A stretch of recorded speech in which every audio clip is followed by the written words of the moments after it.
Hi everyone, welcome to Don't Starve, a game about finding a sustainable food source for your local wolf population.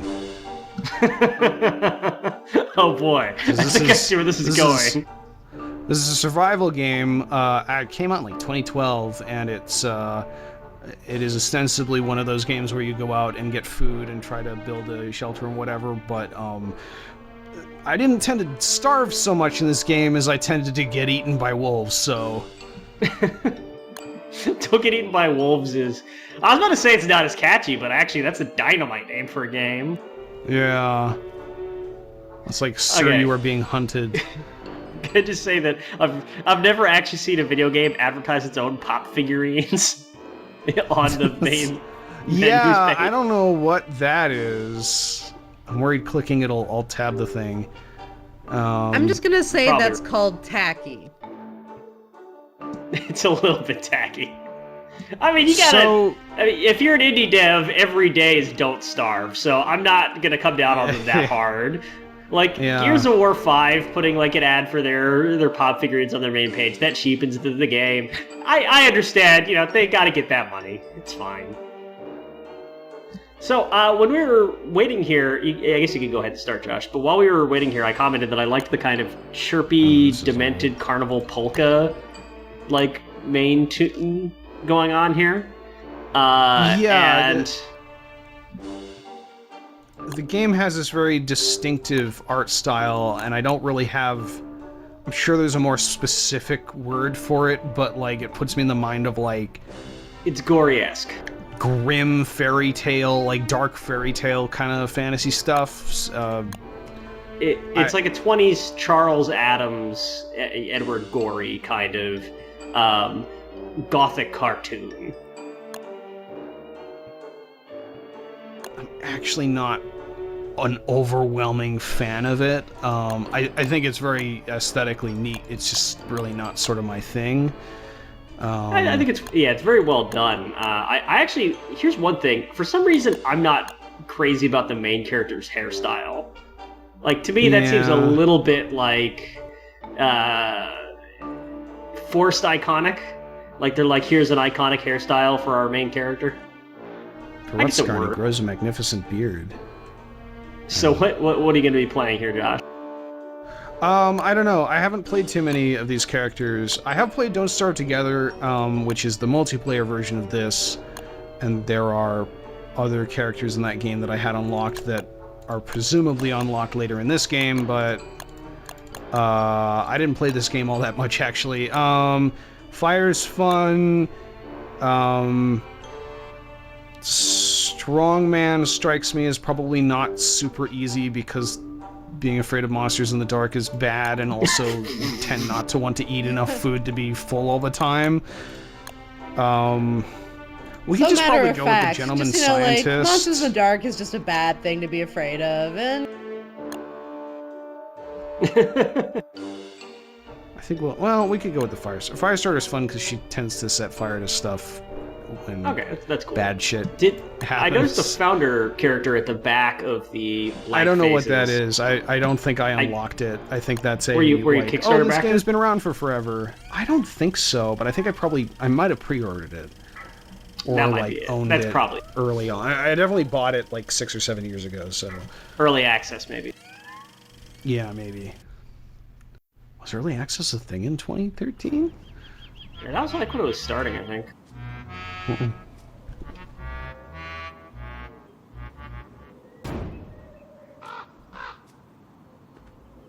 not even sure if that's like, if that kind of, those violin strains were part of like the soundtrack, like to give you kind of a Peter and the Wolf thing going in here, or whether that was just like supposed to be him talking. That's how everyone talks. Yeah, that's how everyone talks. So, this is one of the earlier versions of these sort of survival games. You've got your basic run around, pick up stuff, build simple tools so that you can go and pick up better, cooler stuff to build better tools, to build a base and get better food supplies and whatnot. So, initially we can just kind of get berries and carrots and stuff. Eventually we'll probably make some rabbit traps. It's kind of good that we actually started in this area because That's where a lot of rabbits tend to spawn. You can use those for early food. You fuck up some rabbits.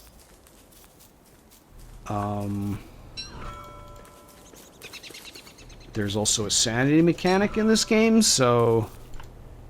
Okay, that's interesting. So when you say sanity mechanic, let's how does see. that manifest?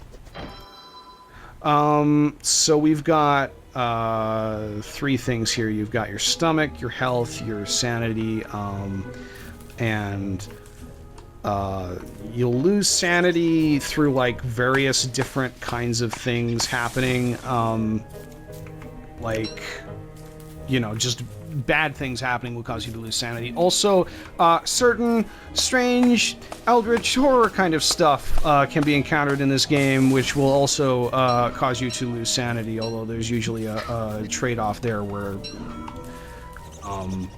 you know, you can find better stuff by going through a big wormhole in the ground. That's a choice. Yeah. Also, being out in the dark will cause your sanity to drop, and low sanity means that you can be attacked by, like, spectral monsters, which is not good. So monsters that don't necessarily exist. Or petals, I believe, restore sanity. There's other things that restore sanity, too. Oh, and yes, there are wolves in this game, and they will eat you.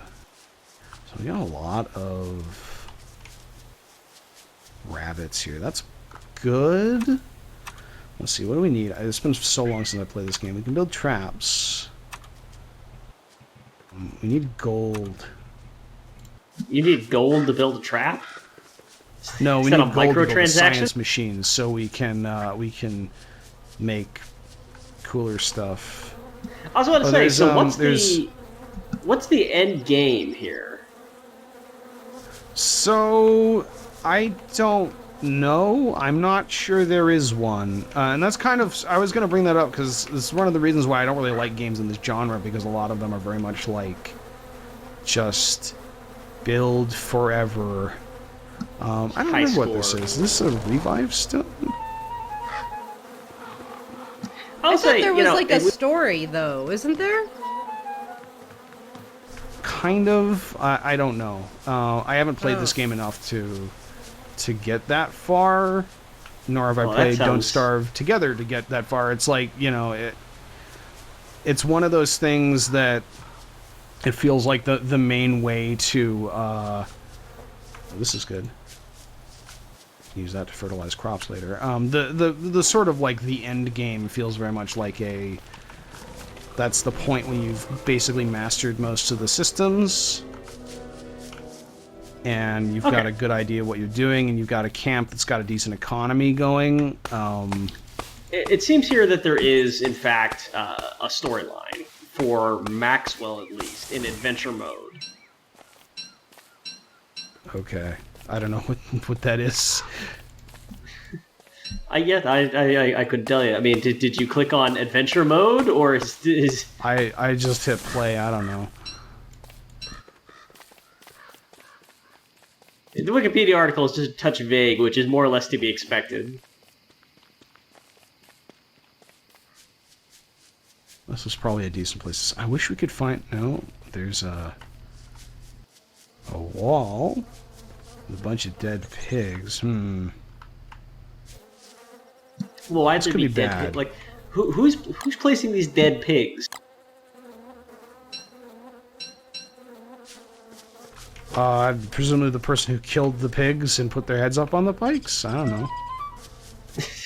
I'm fascinated by whatever's going on here. This kind of looks like a decent place to hole up, except I'm pretty sure that, like, whatever did this will come back at some point. And Yeah, it'll this be is bad someone's place to be there. Warcraft 2 base right here. You realize Yeah.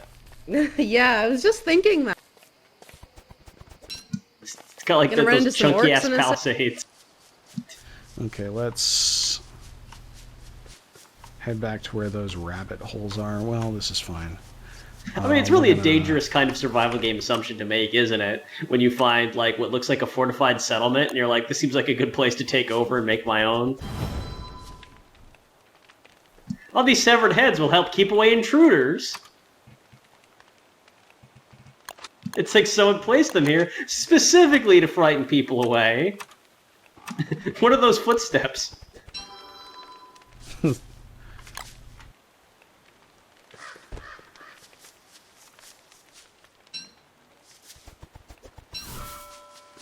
a bit dark how they have like what looks like a rabbit snare there in the sidebar, but the way they've hung it makes it look quite like a noose. Oh, well, those are like, that's the survival category, so... Yes, no, I've gathered. Okay, yeah.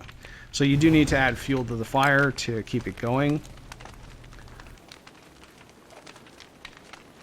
Normally you would need to build a torch or have flint to be able to start a fire, but Willow has a lighter, so I think we don't need to do that. I also found this fire staff. I don't know what this does.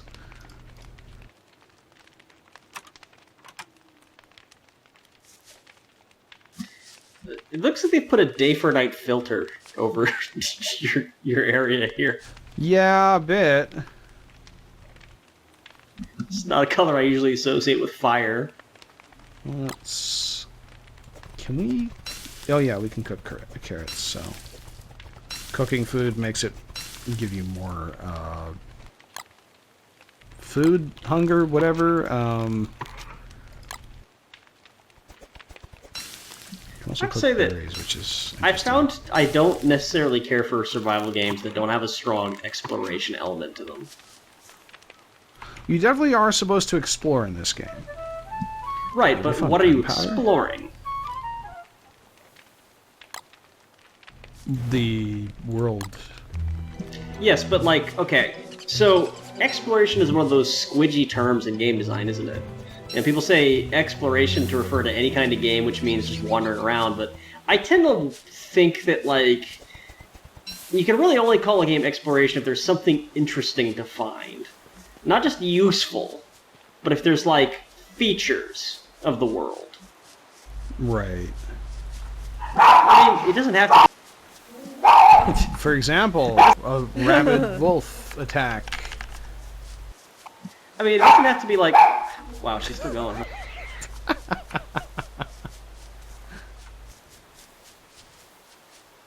So it doesn't have to be like a pre-designed feature. I don't mean they have to find like Castle Grayskull or whatever, but it does have to be like a geological feature at least of like some complexity. Like one example is actually in Minecraft. I like how there's a lot of subterranean areas you can stumble into with their own features.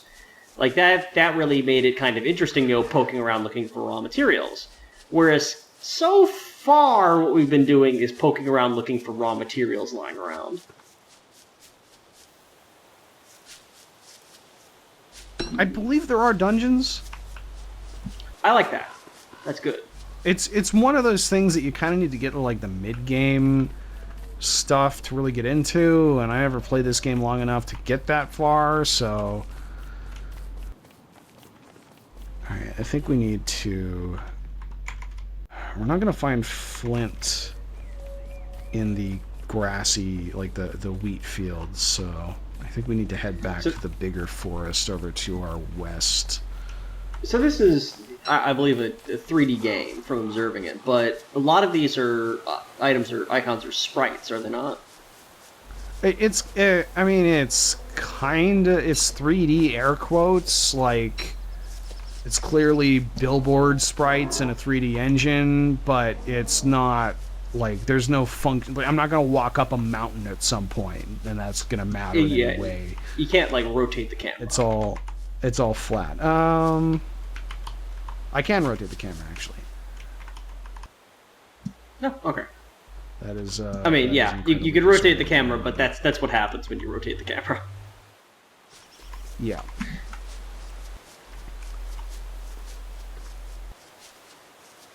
It's not something you need to ever do. I wonder now. I kind of wonder here because, again, as you said, this game has I would say a storybook aesthetic to it. Would you, if this game could be fully 3D, would that be an improvement? I don't know how you would translate this art style to a fully 3D game. Fairly straightforwardly, I would say. I mean, not necessarily successfully, but it would just extrapolate what you see at its like various angles. Like you can move your character diagonally. Sure, but are you talking about like replacing the sprites with 3D models?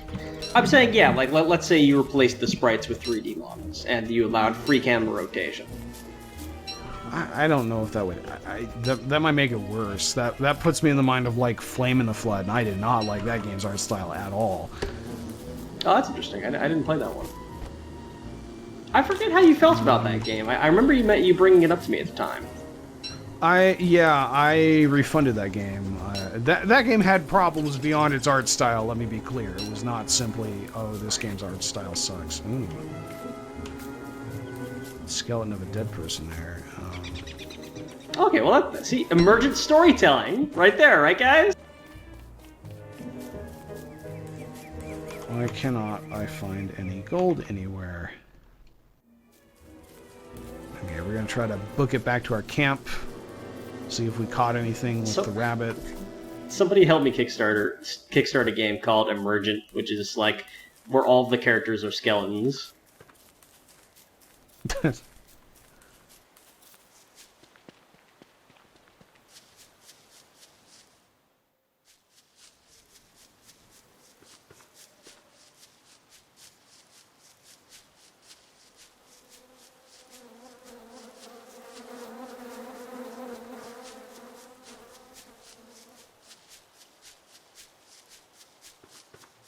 The good news is we're definitely going to make it back to camp before night happens, so... That's good. Why would we simply not make it to camp? We did catch... Well, because we have this trap over here. Like, it doesn't really matter. That's right. But we've got the trap here, so we might as well just... build that campfire. I want to eat... cook... eat, and what can we... Well, so far so good. We ate day 2. Stuff here we have not starved. Porch. What kind of manure is that? It's beefalo manure. Is that what they're called? Oh, you'd think that would be usable as fuel then if you dried it out. I think I can use it as fuel, but it's much more useful as fertilizer. So, we got a rabbit, and you'll note that the prompt here says murder, so let's do that. Then we can cook the rabbit. Boy. And the trap can be reused. So we can go and catch the rabbit's neighbor. Did somebody just steal all the ashes? Eerie. Alright, it's not quite nighttime, so I'm going to just plant... They left all this perfectly good manure trees. Here. No, the manure is fine.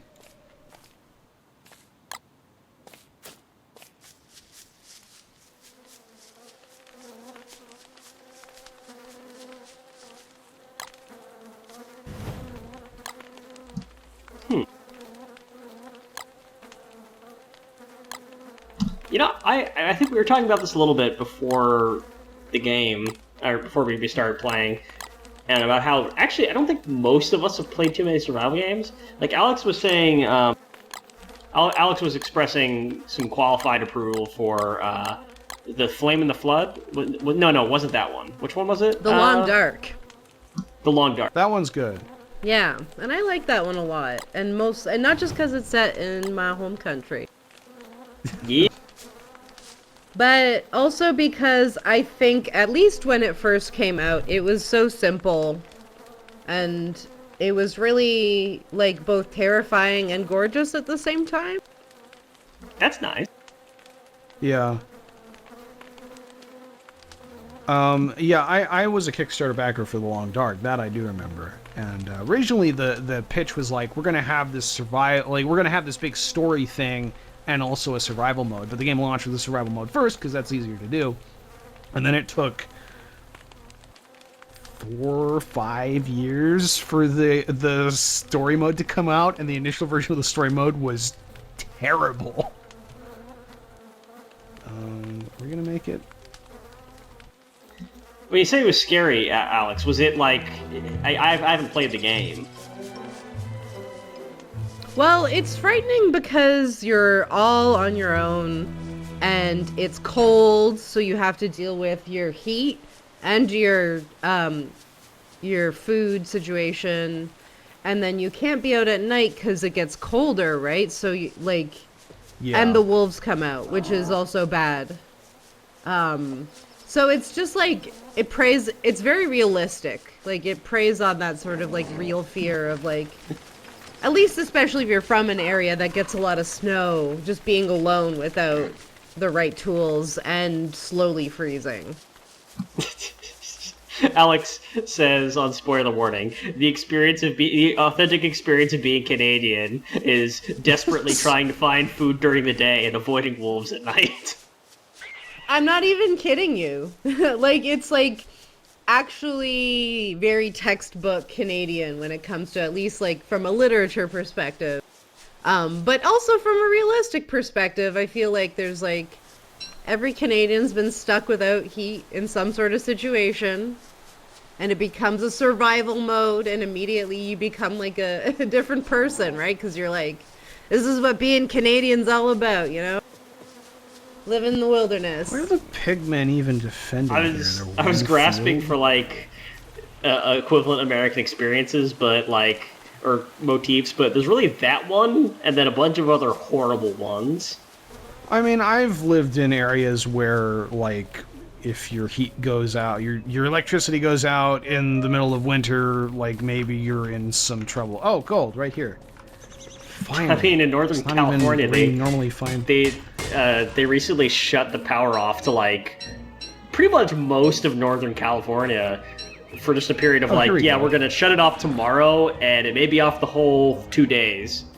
And we don't know. We don't know. We're just gonna shut it off and hope for the best. Oh, grave. I feel like there are a lot of northern states that deal with like similar stuff, though. Like that's what Fargo's about. Yeah. I mean, yeah, to an extent. Like, I mean, you know, it's kind of like a lot of Americans are in tune with kind of like a very vague, like, pioneer feeling. That was like a very vague feeling of what you discussed. I think. Obviously, in some places, it's not so vague. I mean, like, I actually found this out about... I'm sure there's a similar thing in parts of Canada, but I actually just found this out about Alaska. Like, there's a really popular pizza place, and I think Anchorage, but I'm not sure. And what they said is that, like, they deliver pizzas, but they actually don't deliver cooked pizzas. They will basically... If you order a pizza, they will drive you an uncooked pizza, because there's no point sending you a cooked pizza. It's just going to freeze on the way there. Interesting. That's weird. I wouldn't be surprised. That's like Papa Murphy's, but Papa Murphy's doesn't deliver. I don't get the point of Papa Murphy's. Like, so I don't know what that is. What is it? It's a place which makes like uncooked pizzas that you pick up and then you cook them in your oven, and it's like fine. I understand the niche for that, but why don't you just buy a pizza? Like why don't you just buy a frozen pizza from the grocery store? Well, because frozen grocery store pizzas are like, there are some that are okay, but there are a lot that are not great. But the thing is like, if you want good pizza, you're not gonna immediately say frozen. Like, if you're going frozen, just like get whatever. You're done for the You're not clearly don't want to cook. You clearly don't care about what you're putting in your body. Just go for it. Put in the crap. The difference is that the Papa Murphy's pizzas are not frozen. They're like made to your order right before you would pick them up and throw them in the oven. I guess like it's fresh ingredients, and it's cheaper than ordering from Pizza Hut. So, I do like how nobody had any kind of comment about me walking through that wormhole Yeah. Jumped into the Sarlacc pit. Who even knows? It's clearly a ripoff of going into the Nether. Yes, that. I don't know if the Nether is it the Nether or is it the Ender? Existed. What's it called in Minecraft? There are different ones. They're both of those are things. I have not played Minecraft in 8 years. Wow. The Nether is the Hell world, and the End is where the Endermen come from, and the Ender Dragon lives. And I think it's like floating islands kind of stuff. Oh, that's actually like have never made it to the end because the grind Yeah, you have to go get like the really stuff underground to get to the end is a big pain in through the a ass, portal. So, yeah. Through a portal, right. You have to like find it. But you have to go really underground for it. Or like maybe up above, who knows? Okay, I want to actually go back. That's my only tip in Minecraft. I don't really know much else. I have not played since they added all like the magic and stuff. It's just like I remember the experience of playing the alpha and just not knowing how to do fucking anything. And I feel like if I went back, it'd be that, except with the tutorial that I don't have patience for.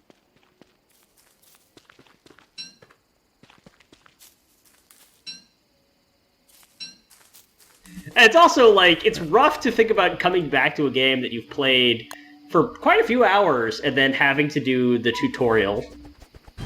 Because you don't understand any of the gameplay anymore. Does Minecraft have a tutorial now? I think they added one at some point. I don't know. Like when you start the game, you go into tutorial mode. My relatives are really into it. They have a server. Speaking of servers, no, we're not gonna get into it. I'm saying there's other survival games out there that we can talk about. Games which, oh yeah, I forgot about the Don't Starve $12 a month service that they're rolling out. Yeah, that's rather topical. That happened today. Yep. Fucking funny. What is Bethesda even doing? Fallout 76, to be clear. Yeah. Oh, they're doing something. I mean, to be fair, if somebody's still playing Fallout 76, they'll probably pay for it. Sure. But you don't even really get very much from it.